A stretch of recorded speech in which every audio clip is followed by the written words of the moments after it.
Hello guys, and welcome back to my Doc Marten YouTube channel. So we're doing a sit-down video today after a long closet clean out, and I decided on just kind of making this my little nook for now. I do have a lot more work to do in my room, and I don't kind of want to make the focus of this channel revamping that. I want to make, again, the focus of the channel to continue to be Doc Marten's. So today we are going to go through the history of Doc Marten and what it represents to wear their boots, or at least maybe what it used to represent to wear their boots. And we have our coffee, and let's go ahead and begin with the history of Doc Marten. And I was thinking about throwing in a Doc Marten of the week because I think that would also be fun. So today you'll get to see a Doc Marten of the week from me as well.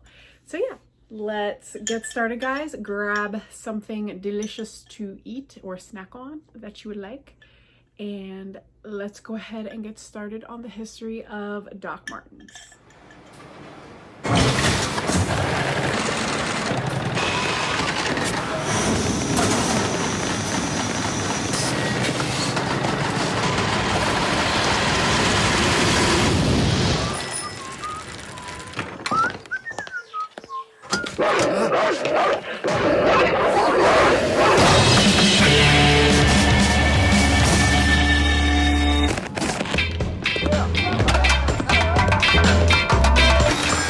So Doc Marten essentially stands for nonconformity.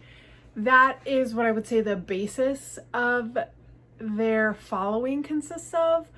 A lot of punks. I think that has carried through with their brand consistently.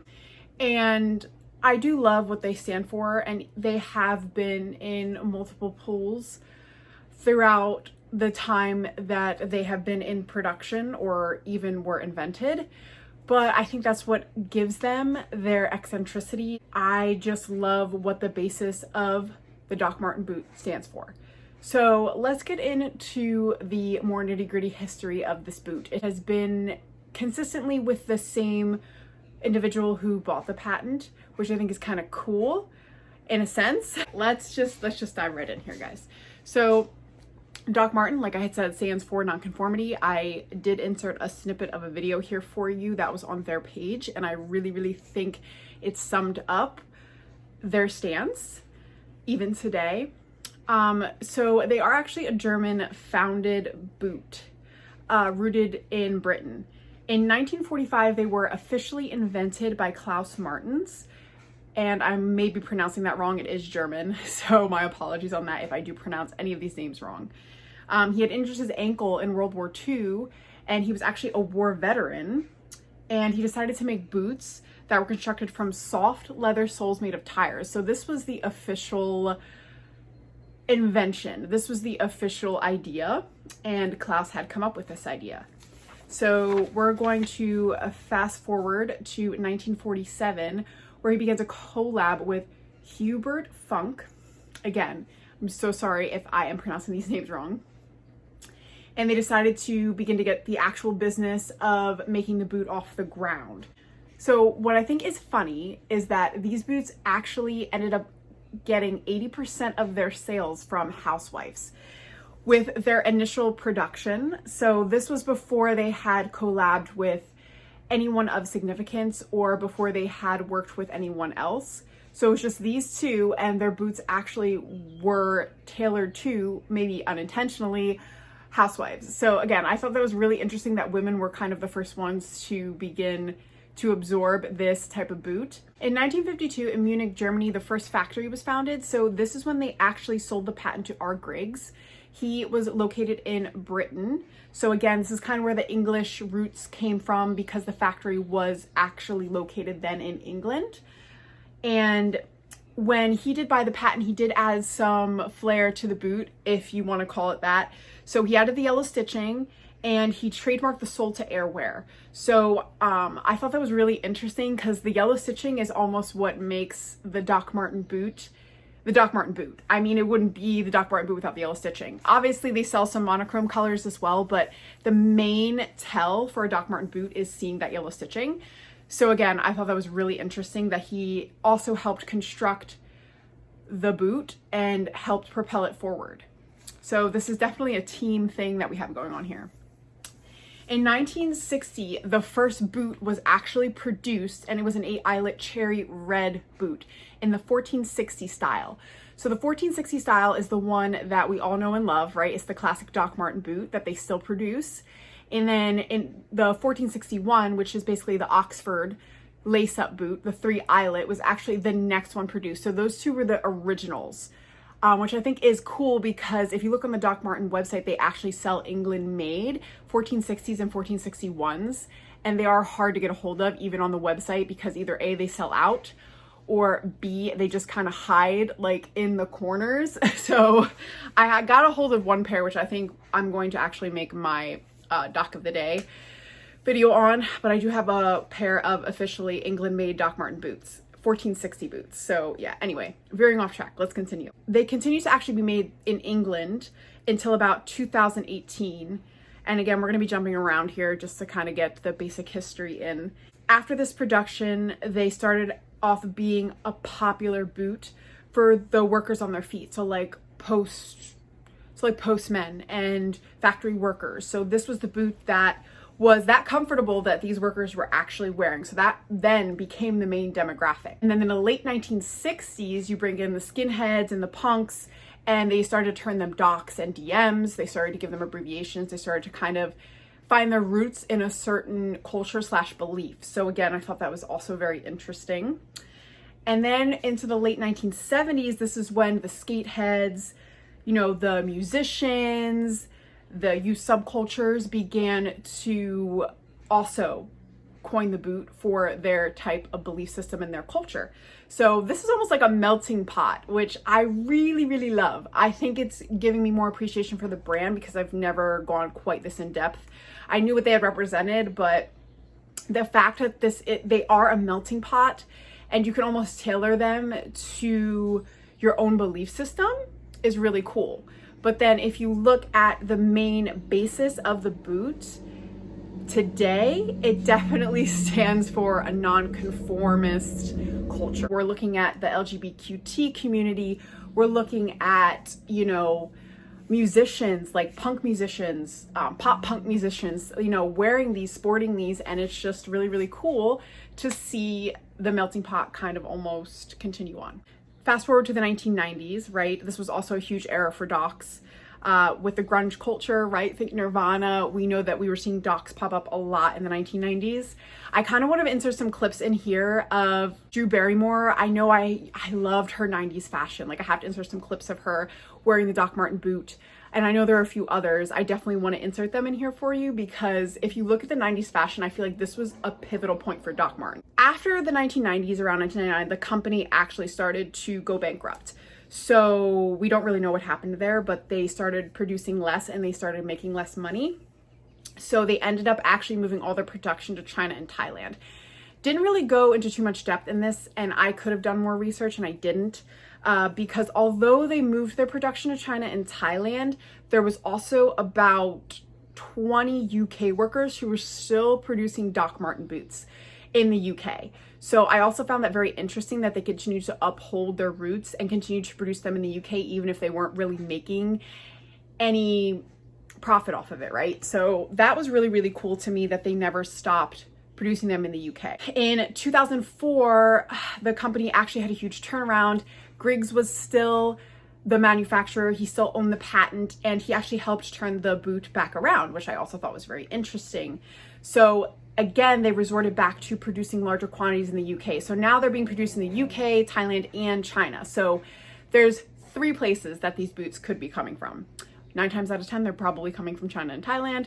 If you're buying them in America, let's be real, but at least on the Doc Marten website, you can find those originals. Overall, you know, this is a brand that has had its root in various subcultures. Like I said, melting pot. We have a melting pot going on here.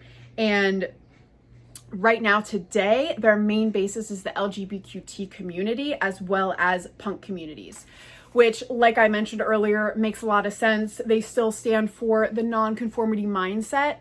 And I know they had a bad rep, like I was talking about in the 1960s, where the skinheads kind of took hold, but it didn't, how should I say this? It didn't make it the basis of what the brand stood for.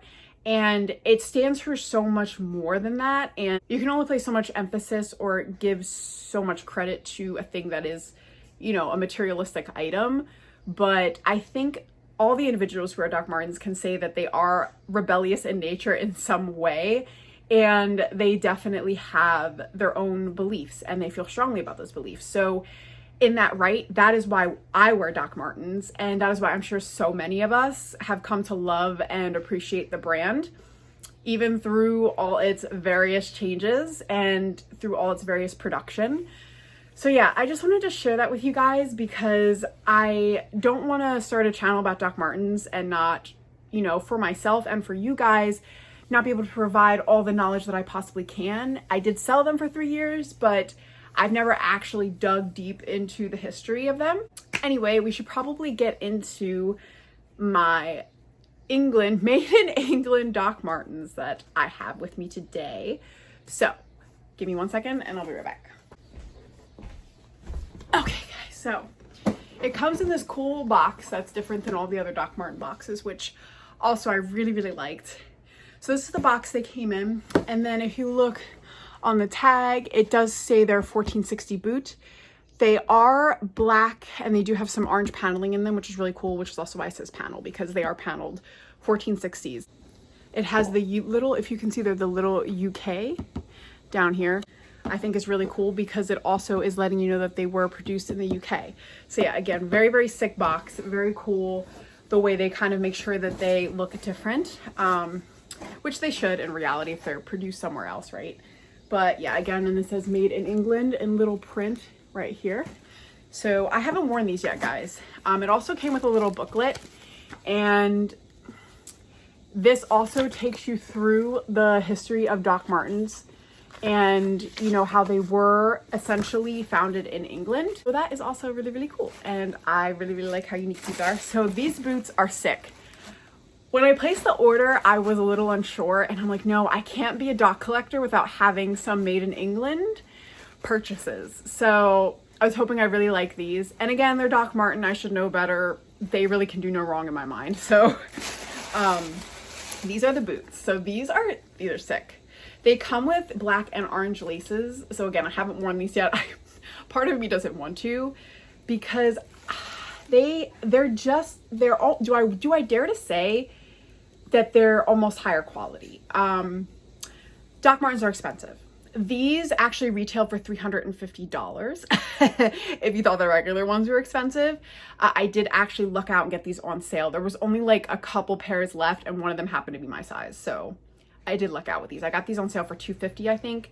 Regularly retailed for around $350 or $320, somewhere around there.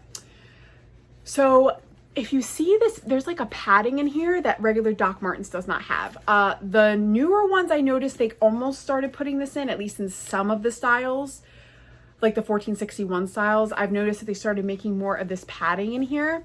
So again, I see it here and there, but the leather on this feels different than the other Doc Martens I have. It feels very, very different. It's going to be hard to tell. And I know they make different types of leathers too, depending upon, you know, the Doc Marten boot. But this is the classic 1460, and I have quite a few of the 1460s. Don't know how many off the top of my head, but I have a lot. And this leather is different. Still has the classic yellow stitching, which I love. You have the two laces and the orange paneling. And then this, again, it's just different. You can see the difference. You can see the production was different. And I love that. I think it's sick. Of course, you have the classic Doc Marten sole. These are consistent throughout every boot. They wouldn't be the Doc Marten without them, right? So other than that, I would say they're very, very similar. They also look cleaner. I'm not gonna lie. I took them out, and again, it could be the placebo effect, but they made me think of England immediately. Like I felt like I could be a punk in England wearing these if I wanted to. They just had that feel to them. So again, these are super sick. Love the paneling, love the color. And then this is also different in here if you look. So generally when you get these from the website, just the regular Doc Martens, it has like your classic inner tag. They also have an inspected sticker on here, something that you also don't see in a regular Doc Marten boot. And then the inside, if you can tell, has gold lettering and a red sole. So yeah, this is very, very different. And it says it's made in England with Petard's leather. So yeah, that's pretty sick. And they don't come in the Doc Marten paper that they usually come in. They just come in this white tissue paper. There's always Doc Marten tissue paper with Doc Marten lettering all over it. This did not come with that. But yeah, this other one obviously comes with the Doc Marten sticker. Again, gold lettering seems to be a consistent thing here with the Made in England styles. And yeah, everything else I would say is pretty similar. Obviously, you have the gold lettering, the airwear tag, and you know, the Doc Marten sole, as I had mentioned. So yeah, this is the boot. And I get mine in a size 7. I'm true to size in the 1460 styles. All the other styles, I'm a size 6. But yeah, these are so beautiful. Honestly, like, I'm so excited to wear these.